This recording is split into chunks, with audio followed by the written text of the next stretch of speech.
about prime lines and boundary dynamics for surface homomorphisms.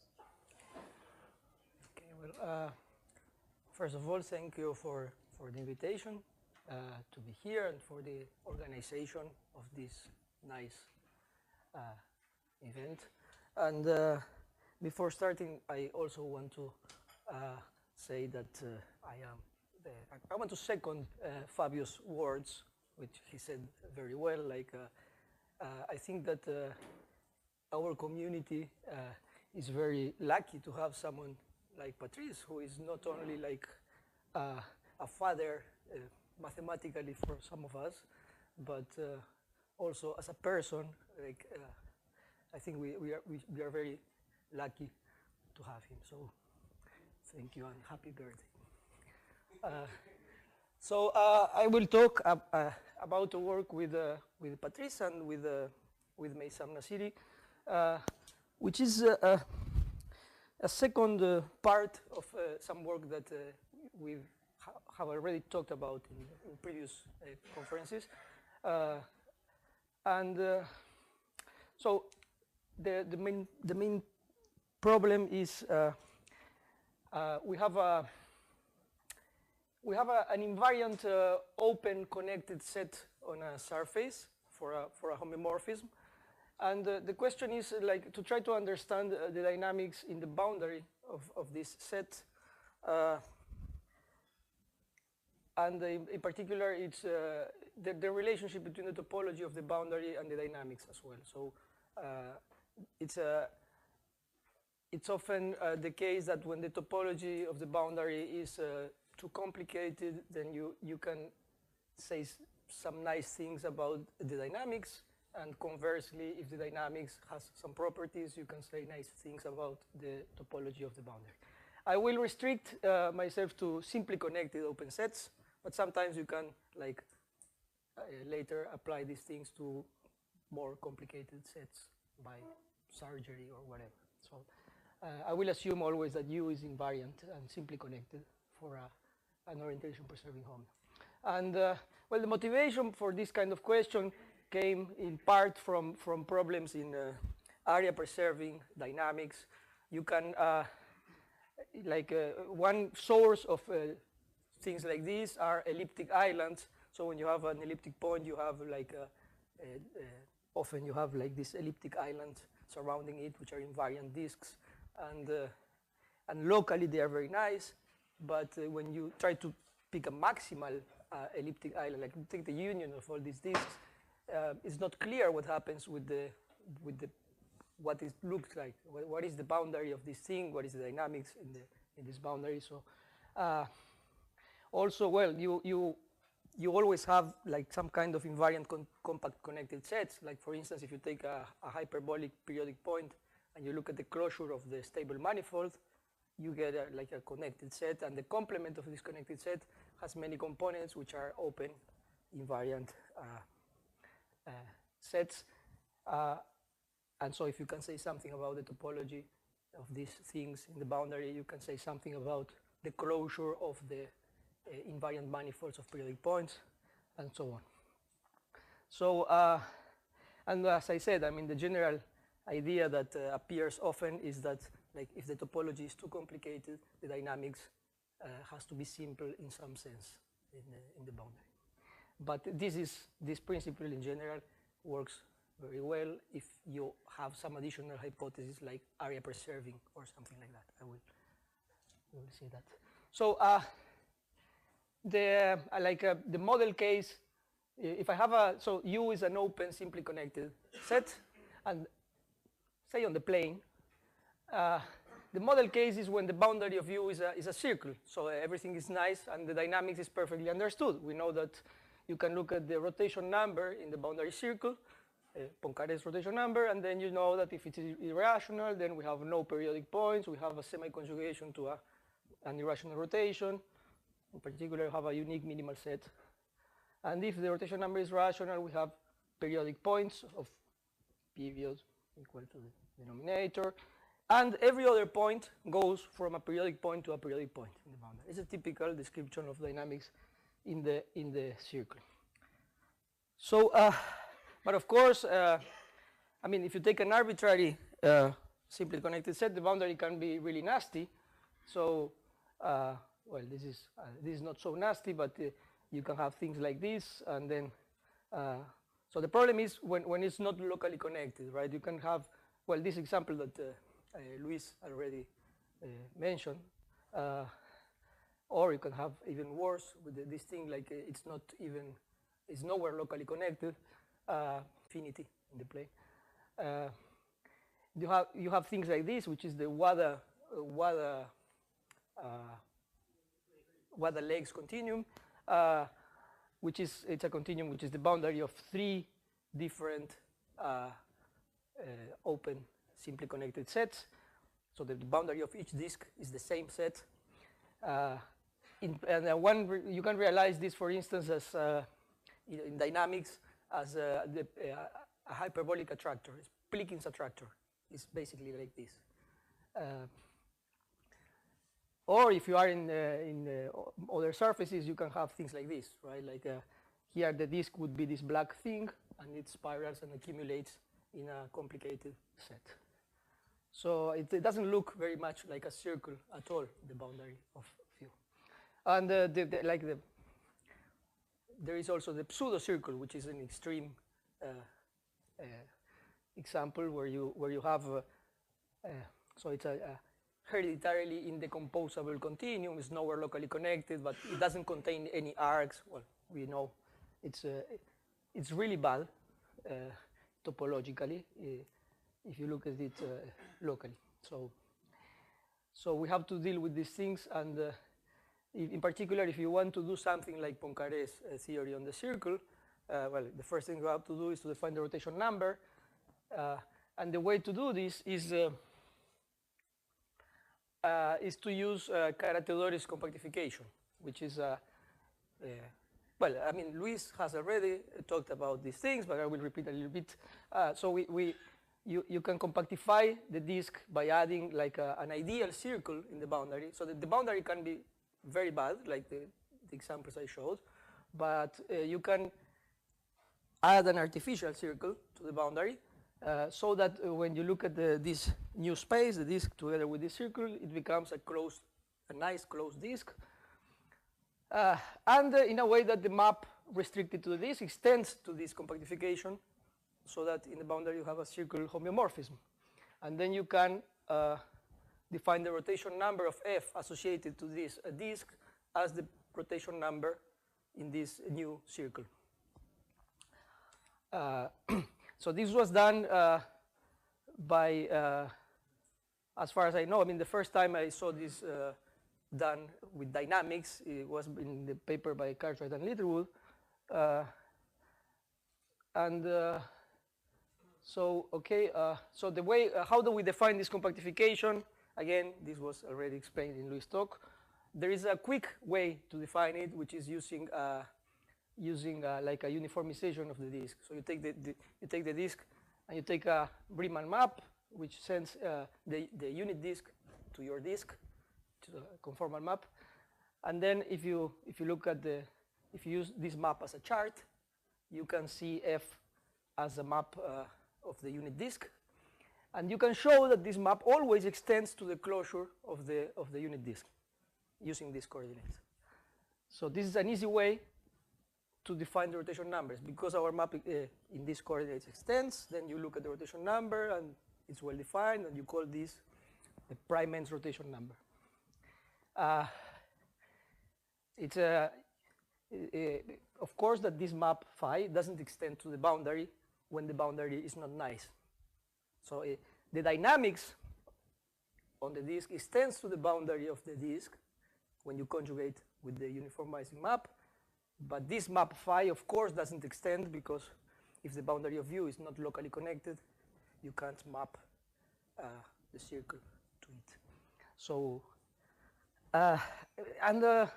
so this is the quick way to define rotation numbers, but for doing things, actually it's more useful to use a topological description of this compactification.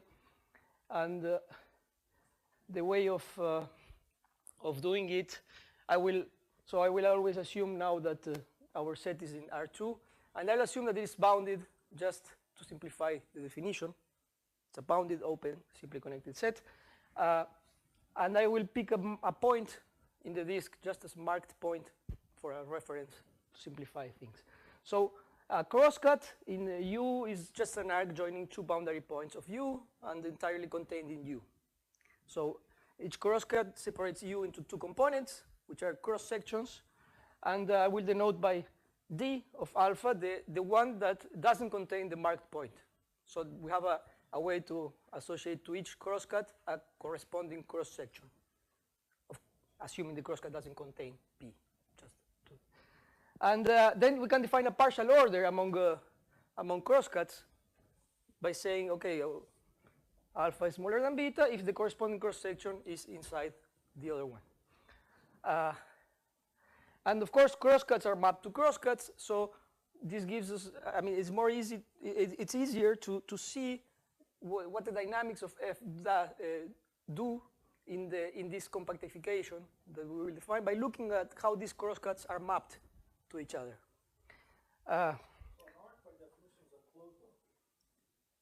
Actually, I mean, I didn't want to be very picky, but when I define crosscuts as an arc without the endpoints included, so it's an open-ended arc. Okay. A crosscut for me doesn't include the endpoints.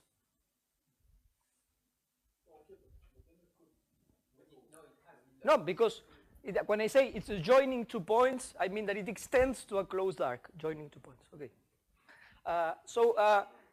The way to define prime ends without talking about like uniformization or whatever is to look at chains of crosscuts. You take a sequence of crosscuts which is decreasing in this partial order and which has diameter going to 0. This is actually, there is another way of doing it, but this works in this way. And of course you need an equivalence relation because you have many different chains that probably define the same prime end. What you do is, if you have 2 chains, decreasing chains of crosscuts, you say that they are related if each element here is inside, eventually, I mean, each element, okay, so for each element you fix here, all elements here are eventually smaller than it, and conversely. So this defines an equivalence relation, and when you look at the set of all possible chains modulo this equivalent relation, you get a space. You put a natural topology there, which makes sense, and you get a circle, and then you recover this compactification by prime ends. So the chains, here are some picture. So you have 2 chains. These 2 chains are equivalent, so that they find the same prime end. And here you have like another chain, which is more complicated because, I mean, the prime end it defines doesn't correspond to a single point in the boundary of U in a reasonable way. But okay, so the problem that now that we can define, so fine. So just to summarize, we using this we define this ideal circle, which is the space of all chains modulo this equivalence relation, and then you can extend F to this circle. The extension is natural because chains of crosscuts are mapped to chains of crosscuts, so you get a map on this space, and then you can define the rotation number rho associated to U, and then you can ask the same questions that you ask on the circle. If the rotation number is 0, you get a fixed point in the boundary of U. If the rotation number is not 0, what can you say, and so on. You see, I mean, if the rotation number is 0, this means that there is a fixed point in this ideal circle. So there is a fixed prime end. But the problem now is to knowing something about the dynamics in this space of prime ends to translate this information to the boundary of U. This is a tricky part always. Like, so in general, it's not true that having a fixed point, having a fixed prime end, so a 0 rotation number, implies that you have a fixed point in U. An example, the typical example, is this. So you have your disk U, which spirals towards another disk in both directions, and this disk here rotates with an irrational number, say. And the dynamics here is just like flowing from one side to the other, just like a translation. And then in the boundary of this disk, you have no fixed points, no periodic points even. But if you look at the prime ends dynamics, well, you see that you have here a crosscut whose image goes inwards. So this means that when you look at the prime ends compactification, which is a circle, you will have a crosscut which goes inwards, and this will imply that you have a fixed point. So basically, the dynamics in the prime ends here is just two fixed points and something flowing from one to the other. So the rotation number is 0, but you have no fixed points in the boundary. But this is in fact important. The existence of this type of crosscut is what makes this bad. If you exclude the possibility of having crosscuts which are mapped inwards, then you can say that the answer is yes. This is basically an argument in characterized Littlewood paper. So if the rotation number is 0, then either you have a fixed point in the boundary or you have a crosscut, which is, I will call trapping, because it's mapped in, the corresponding cross section is mapped inside either by F or by the inverse. Are they exclusive? No, they are not exclusive. No, you could have, I mean, in this example, I could put a fixed point here and nothing changes. So in particular, I mean, having a trapping crosscut is something that you can often exclude, in particular if you assume that F is area preserving, for instance, which is one of the interesting cases. You can't have any trapping crosscuts, because if you have this cross section here, which is mapped inwards, well, then you cannot preserve area. So in the area preserving case, the answer to this is yes. And in fact, you can show a little bit something a little bit stronger, which is a work with Alejandro Paseggi, which is basically that if you have 0 rotation number and you have no fixed point at all here, then actually the example has to be like this, basically. I mean, modulo some. So basically, the dynamics in the boundary of U is contained in the union of the basins of a finite number of attractors and repellers, like this. Rotational attractors and repellers. It's very similar to this. You can describe exactly when this fails, more or less. But okay, this is the rational case and the 0 case, actually. So the converse question is, if you have a rotation number which is not 0, can you say that there are no fixed points? This is important because you want to say that if the rotation number is irrational, then you have no periodic points, like in the circle. And of course, I mean, this question reduces to this one, in the case 0. And this is a much harder question, and of course, and in general, the answer is no as well. There are examples like this one by Walker, which is when you look at the prime ends dynamics, basically these hairs here are spiraling towards an outer circle. The outer circle is pointwise fixed, is just the identity, but these hairs, they are mapped one to the other like the Denjoy example, like this. The tips of the hairs belong to a Cantor set from a Denjoy example. So when you look at the prime ends dynamics, you get a Denjoy example. So the rotation number is irrational. But you have a bunch of fixed points here which belong to the boundary of U. So this is an example where the rotation number is not 0, it's even irrational, and you have fixed points in the boundary. And there are other examples like Birkhoff's attractor, which Luis mentioned, where you have all sorts of periodic points of all periods and all rotation numbers, even though it's the boundary of a disk. So there is another example similar to Birkhoff's attractor, but which is even a pseudo-circle by Jan and Piotr, and many others. So the answer is no, but in this type of examples, you see this is Birkhoff's attractor. This other example is also an attractor.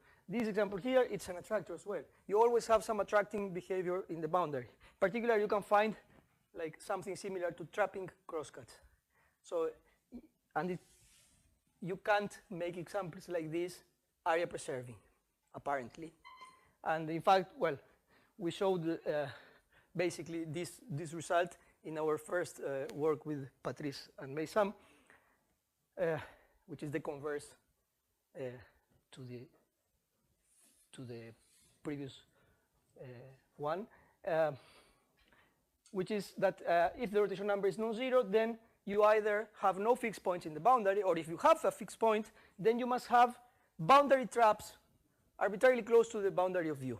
So I will define what this means, but basically, in particular, this is not possible when F is area preserving. So as a consequence, if F is area preserving, putting together these two results, we know that the rotation, when the rotation number is rational, you have a periodic point, and conversely. So in the area preserving case, everything is nice. Rotation numbers with the prime ends correspond precisely to the existence or non-existence of periodic points in the boundary of U. So what is a boundary trap? It's similar to a trapping crosscut. But we allow, when you have a trapping crosscut, like a crosscut which is mapped inwards, you must have a rotation number 0, because in the prime ends you will get an interval which is mapped inwards. So you have a fixed prime end. If you want to allow other rotation numbers, you have to make a more general definition, and the definition is this. You take a union of crosscuts, where this is a technical condition, locally finite, just to make it simpler, then it's mapped inwards, strictly inwards, in the sense that when the closure is mapped inside of itself. So it's like a trapping region, but inside of U, made of cross sections. So this is a boundary trap, well, either by F or by the inverse. It's mapped inwards, of course.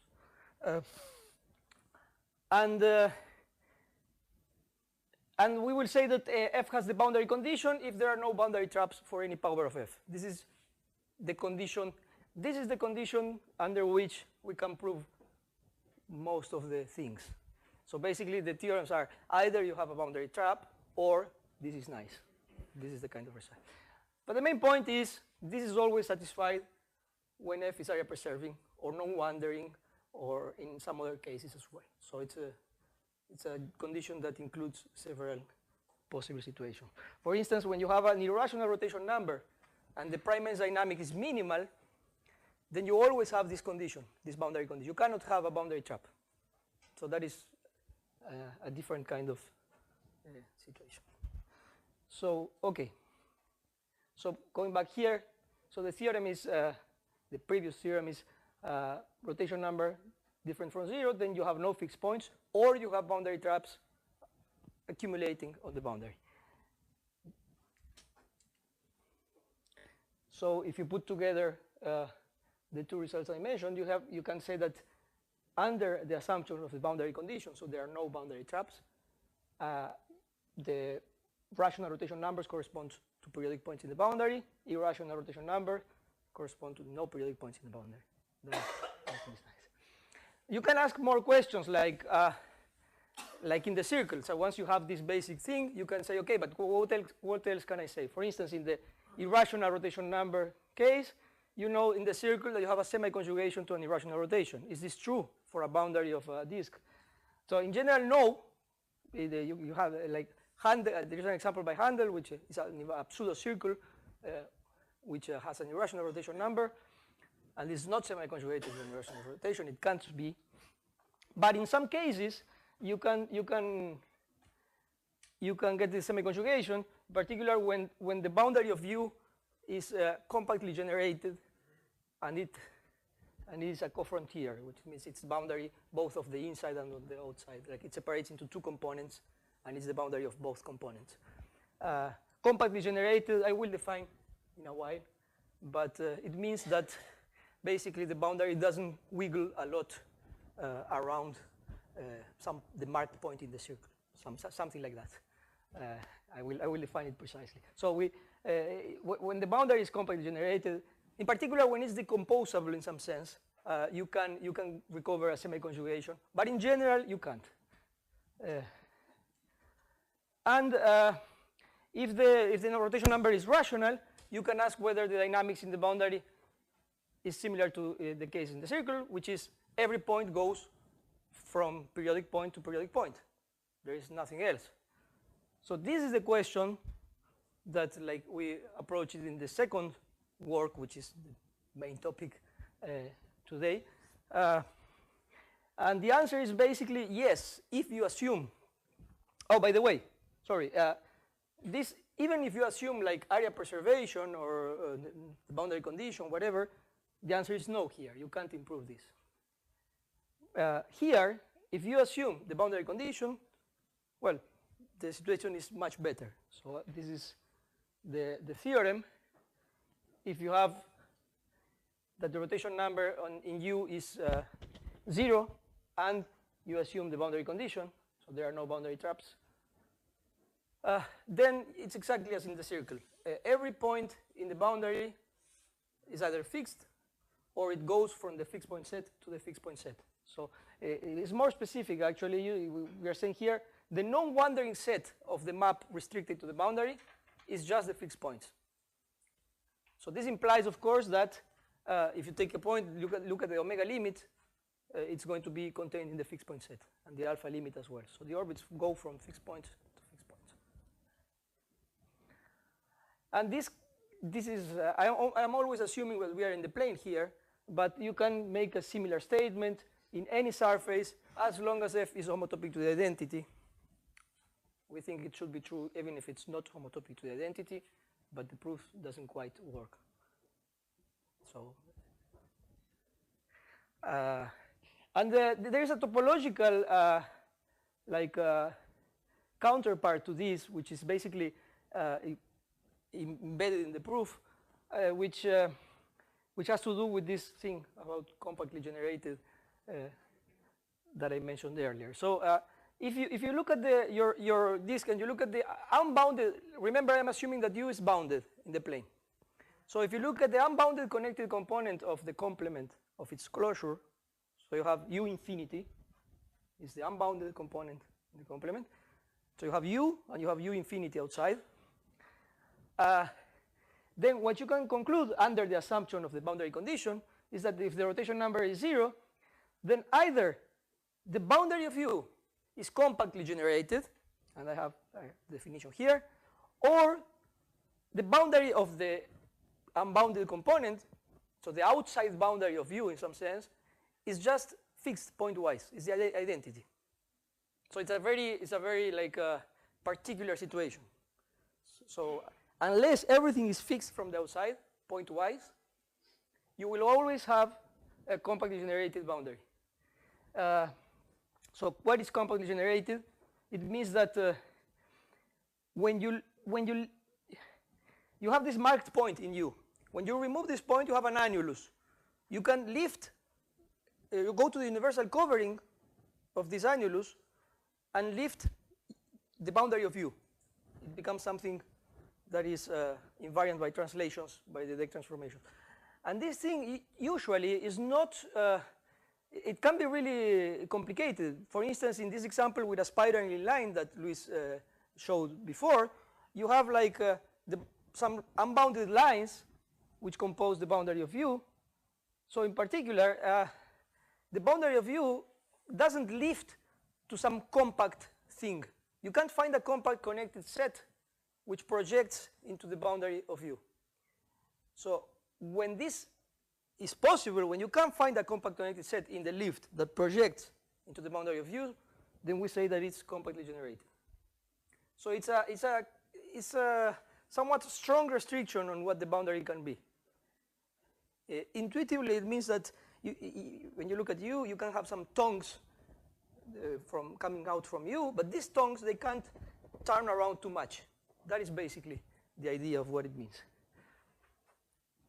But, okay. So for instance, a consequence of this fact is that if you have a pseudo-circle which is invariant by an area-preserving map, if it has a fixed point, then the map is the identity in the pseudocircle, which is somewhat, to me at least, is a bit striking, because just putting a fixed point there forces everything to be fixed. So actually what this is saying is that the only interesting dynamics that you can have in a pseudocircle for an area-preserving map is irrational rotations, like, or things that have irrational rotation number. Yeah. No. All my maps are homeomorphisms. I don't know anything else. So, okay. So another thing is that, well, another consequence that you can take from this is that when you look at smooth maps, so as I said earlier, one of the motivations was understanding CR generic area preserving maps. So in our first paper, we showed that generically, when you take an invariant open topological disk in an area preserving setting, there are no fixed points in the boundary, no periodic points in the boundary at all. This is actually, I mean, Mather had already shown that the rotation number, the prime ends rotation number, is generically irrational. So putting this together with our result, you can conclude that there are no periodic points in the boundary of the disk for a generic map. So now the point is the generic conditions that you need for this result, and this result is useful because when you have a compact connected set without periodic points, you can say things about its topology. You can say in general that it's annular, which means it's a decreasing intersection of topological annuli, which makes it easier to deal with them. So it's a nice thing. But the problem is the generic conditions that we need are some of them like are basic ones, like that the periodic points are not they degenerate or whatever. They are either hyperbolic or elliptic, and that there are no saddle connections. But there is another additional condition that we need that is it's either Moser genericity or Zender genericity, we call, which means that the elliptic points either are surrounded by circles, invariant circles, like you have the KAM thing, or the Zender thing means that they are surrounded by loops formed by homoclinic intersection of stable and unstable manifolds of a periodic point. So these conditions, the first conditions, are much more typical and are usually easy to get in some settings. But this second one is not as easy depending on what you're dealing with. The nice thing about this new result is that you can get a more specific statement, which is there is no genericity here. There is an explicit, like we can say explicitly something. If you take an area preserving C1 map, Diffio, then if you have a fixed point in the boundary of this disk, then it has to have positive eigenvalues. In particular, it can't be elliptic.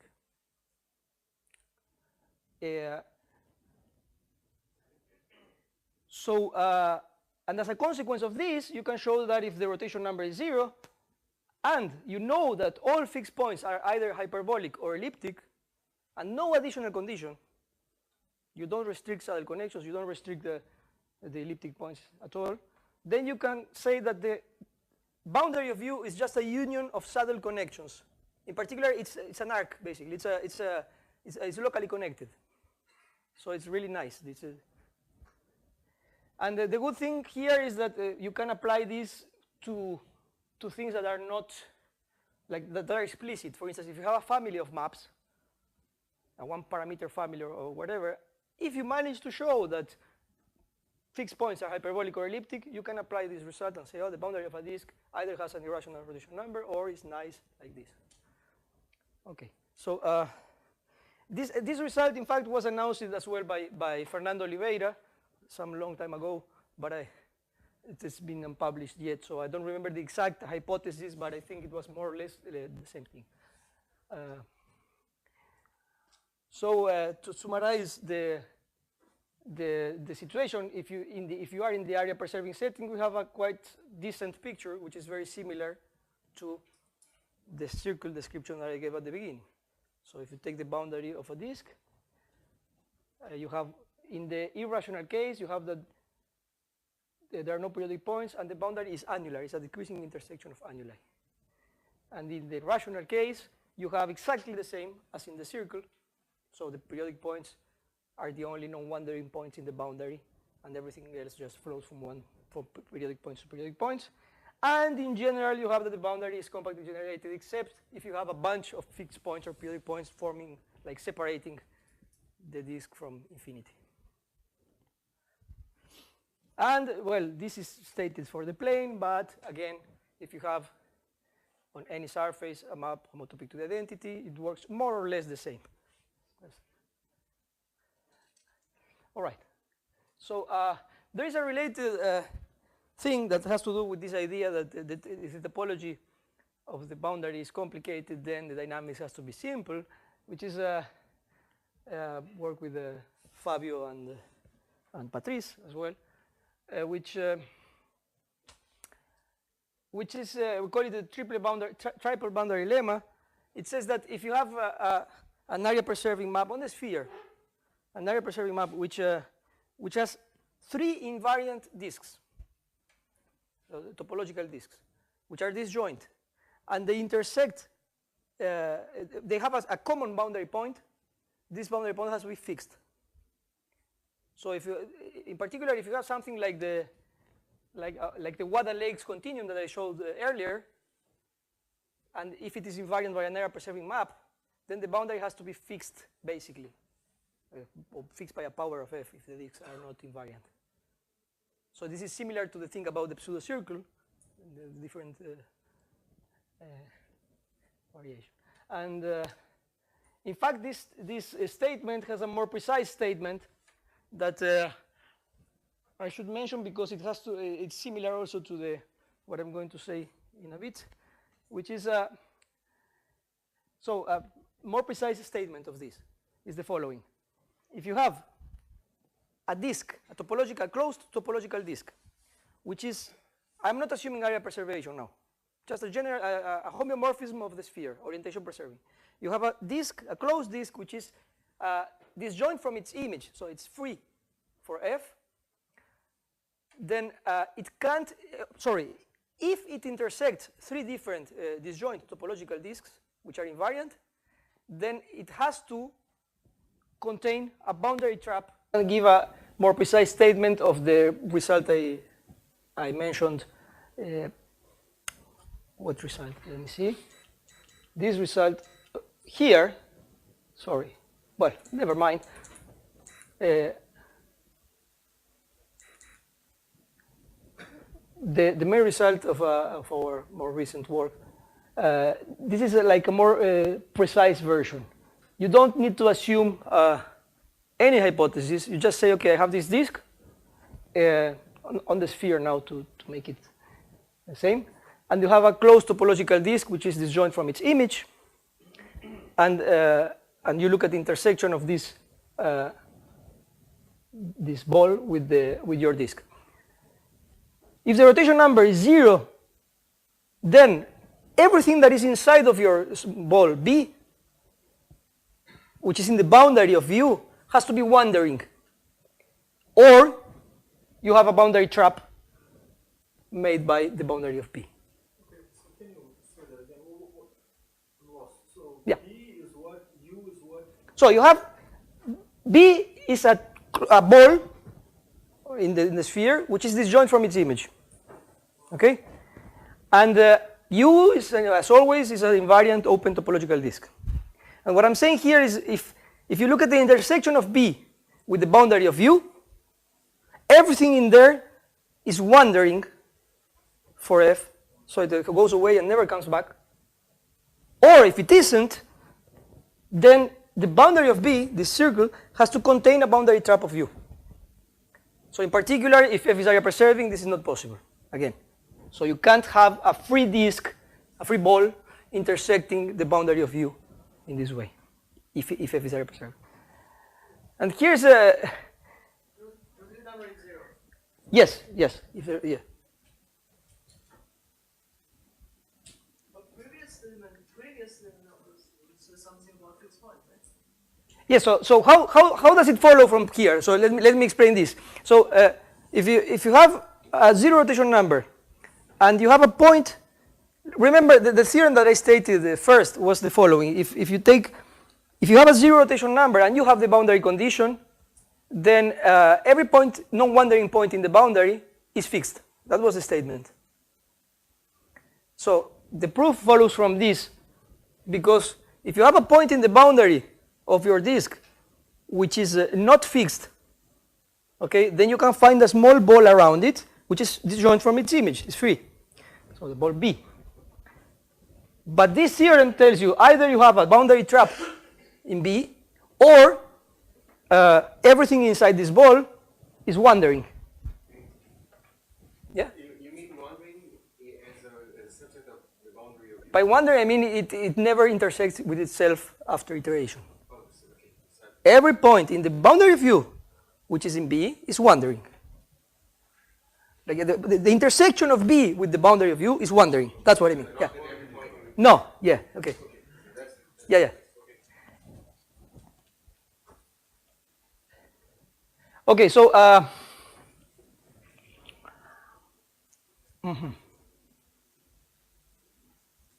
So let me.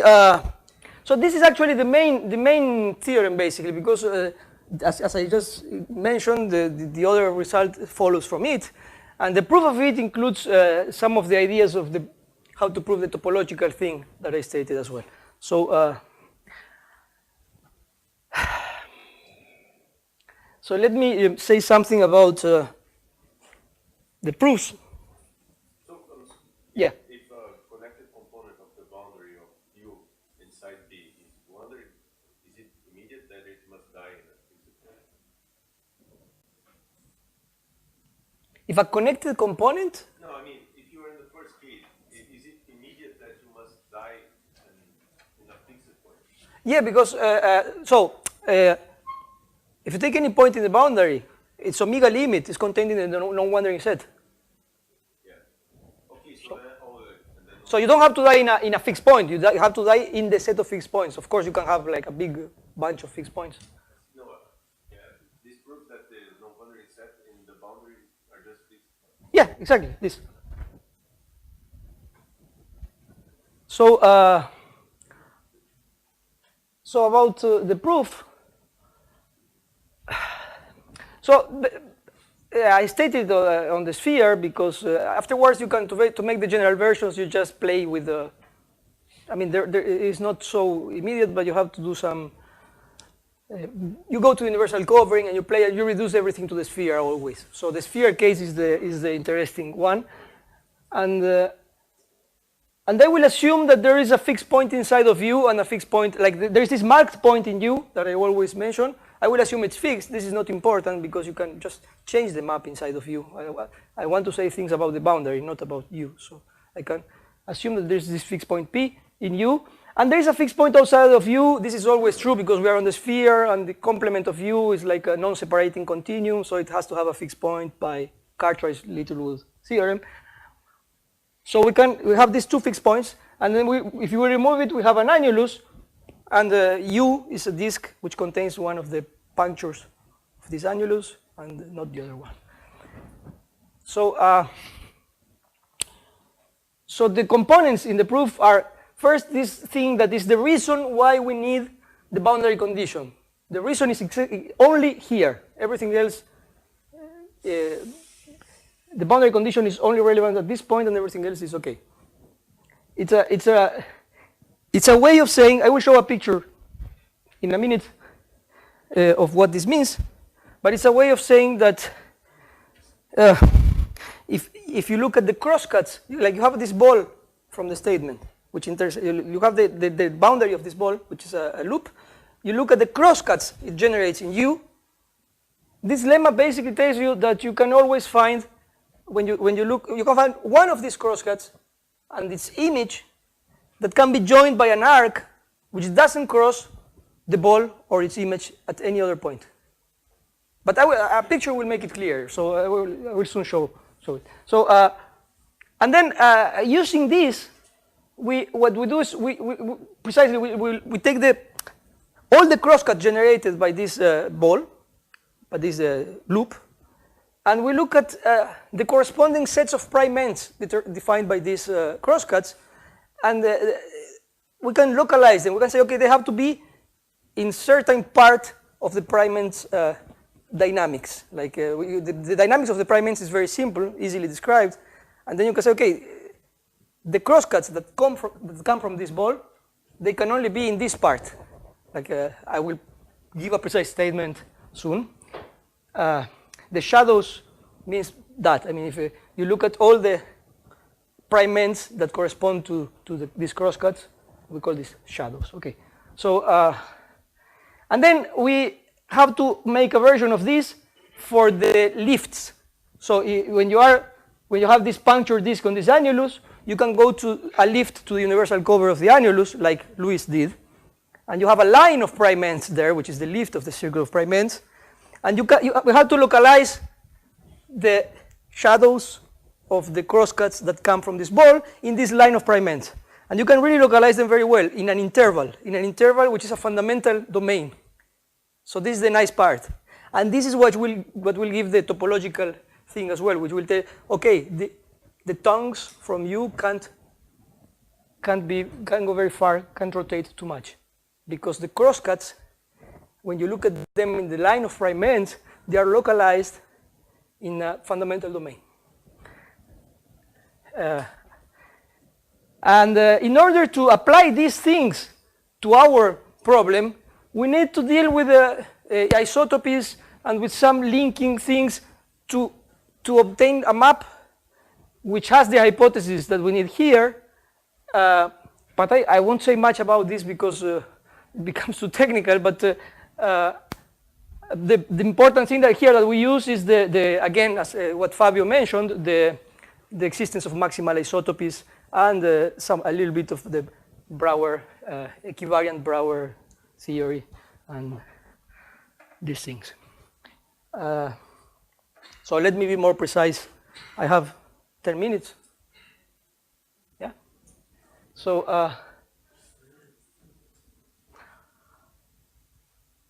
as I mentioned, I'm assuming that there is a fixed point in U, a fixed point outside of U, and I have this D of alpha, which is the cross section determined by, if alpha is a crosscut, D of alpha is the cross section that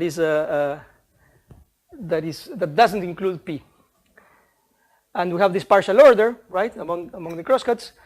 So the shadow of, if I have an arc that intersects the U, and it's better to assume that the endpoints of gamma is outside of U, are outside of U, just to simplify.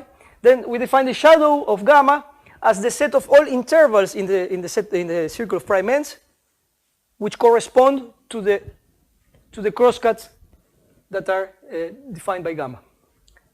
So when you look at, I think I have a picture. Well, no, but anyway, when you look at gamma intersected with U, you get a bunch of crosscuts like this. So the shadow of this set of crosscuts is just the union of all these intervals in the circle of prime ends between the endpoints of these crosscuts. So it's a union of intervals, the shadow. And this is the lemma that I was saying that allows to localize this shadow. It tells that if you have an arc which is free, so it's disjoint from its image, an arc means here as a compact, simple arc. Then if it's free and it intersects U, then the shadow of this arc is contained in at most 2 intervals in the dynamics of the prime ends. So what is the dynamics? I'm assuming that the rotation number is 0, sorry. I'm under the hypothesis of the theorem. So if the rotation number is 0, when you look at the prime ends compactification, you have some fixed prime ends, and the rest of the dynamics is just intervals where the dynamics goes from fixed point to fixed point, of course. So these are like translation intervals. Dynamic flows from one side to the other. So what this is saying is, okay, you can all the crosscuts that come from gamma must have endpoints in at most 2 translation intervals in the prime ends compactification. And moreover, these intervals have to have opposite directions. So you could have, in the prime ends, you could have a bunch of fixed points and a bunch of intervals which go from fixed point to fixed point, but these crosscuts that come from gamma, they must be in 2 of them, and that's all. And I can say maybe very quickly, no, never mind. Sorry? What is IOW? Something of war? This? IOW. In other words? So, yeah, I mean, okay. And then the version of this result that we actually need is a version in the lift. As I mentioned, you remove the points, the 2 fixed points. You look at this annulus. You lift everything to the universal cover, and then you look at the line, which is the lift of the line of prime ends, and you want to localize. You take a lift of this arc gamma, and you want to localize the crosscuts, the crosscut defined by it. And the corresponding statement says that the crosscuts, so the shadow, in this line of prime ends is in a fundamental domain of the generator of the deck transformations. So it's an interval between x and x plus 1, basically, in this line. So this, in particular, is compact, which is not obvious. Well, yes, it's obvious. Okay, so just a quick, what I will try to do in just 3 minutes is explain how this is proof, which is very simple idea. But for this, I have to mention this maximal crosscut lemma, which I said earlier. The point of this maximal crosscut lemma is to say, if I have my arc gamma, and which is free, so it's disjoint from its image, you look at all the crosscuts that it defines, and we want to find a way to join a point here to a point in the image of gamma without crossing gamma or f of gamma. In this picture, it's clear. You go from here to here. But in other pictures, it could be much less clear. For instance, if I start from here, of course I can't, because I have to cross here in order to get to f of gamma. And it could be much worse, actually. For instance, well, no, here there are not much. Here I can have a picture. So the idea, if this is gamma, the boundary of B, Always inside the infinitely many of cuts, right? you can have infinitely many. You can have, yeah, exactly. It could be very complicated, the family of crosscuts. Like in this picture, you have here, gamma is the circle, and this is the prime ends compactification. These are the crosscuts. That, of course, there might be many more. So the thing is, when you look at the image, here, you look at the image of B, the corresponding crosscuts can be like this. And for instance, maybe the image of this one is this one. I don't know. Well, it isn't. But maybe the image of this one is this one. And then you have a problem, because in order to go from here to here, you need to cross here. So you can't join them by an arc without crossing the gamma and f of gamma. So, and the maximal crosscut lemma just tells you, okay, if you can't do this for any of these crosscuts, then you must have a boundary trap, which is reasonable. What it's telling you is, look, if I can't go from this crosscut to its image, if I always have to cross some other, suppose the image of this is this, so I have to cross here. Okay, but then I look at this one, and I try again. And if I can't, the union of these things generate a boundary trap. More or less is the basic idea. It's a little bit more tricky, but it's basically that. And so the statement is actually a little bit more precise. It tells you that if you take any crosscut, C of gamma is just the family of all crosscuts generated by gamma. If you take the family of all these crosscuts, take any of them. Oh, this is not the statement, sorry. This is the statement. If you take any crosscut generated by gamma, then you can always find an iteration of this crosscut which is inside one, which is nice. So you can always find n such that fn of alpha is smaller than one crosscut which has the property that I want. Of course, assuming that the arc is not trapping, so there are no boundary traps in this. So what is the property that I want? Is this what I called one maximal, which means basically that I can join alpha to f of alpha with an arc without crossing gamma and f of gamma. Okay. So this, well, I will not be able to show the proof, but it's just a picture actually. So I should say one thing. So maybe if I go back to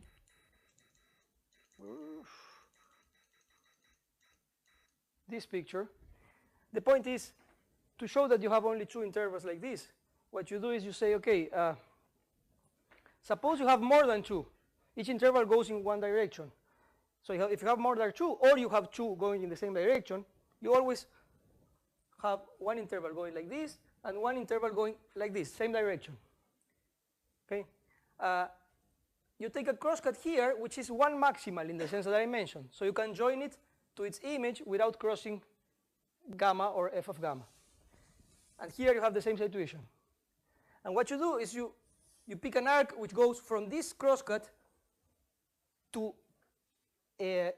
one of the other ones, and you look an arc that joins its image to the corresponding image here.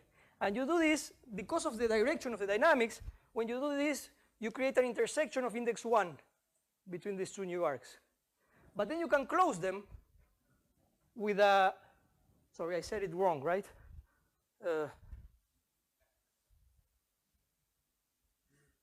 No, that's okay, yeah. So you create an intersection of index 1, and then you can close this to a loop by using the gamma and f of gamma, and you get two disjoint, not two disjoints, two loops which have an intersection of index 1 and no other intersection. And because we are on the sphere, this is not possible. So that is how you prove this basic result, and the other ones are like variations of this argument. I mean, the other one, I mean, the second one here. Okay, so I will finish here. Thank you.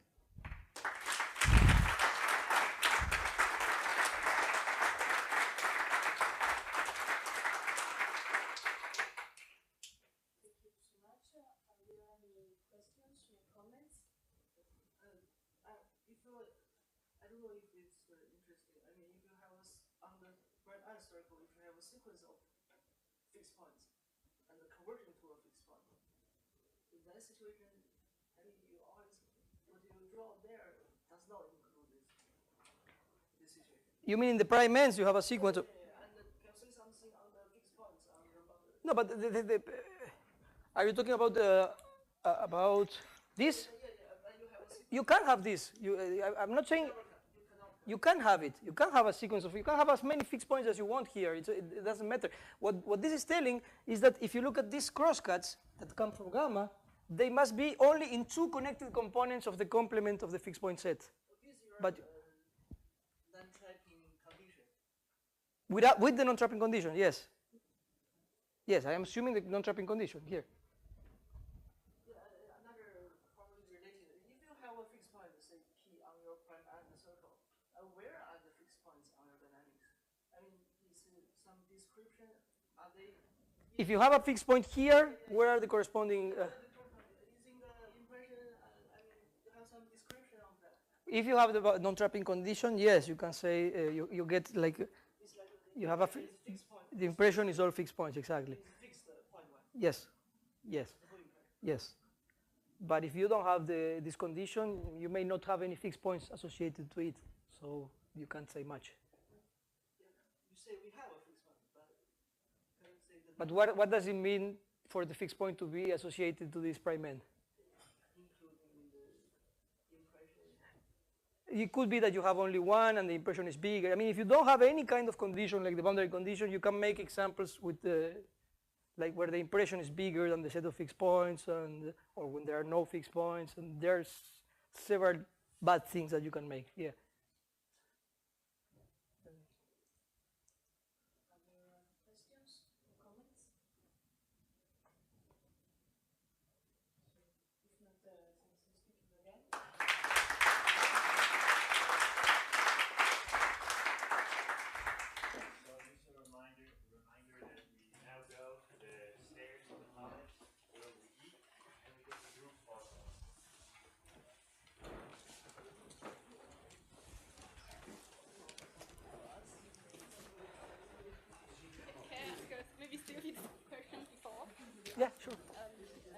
before. There, you see there is some tramping come through.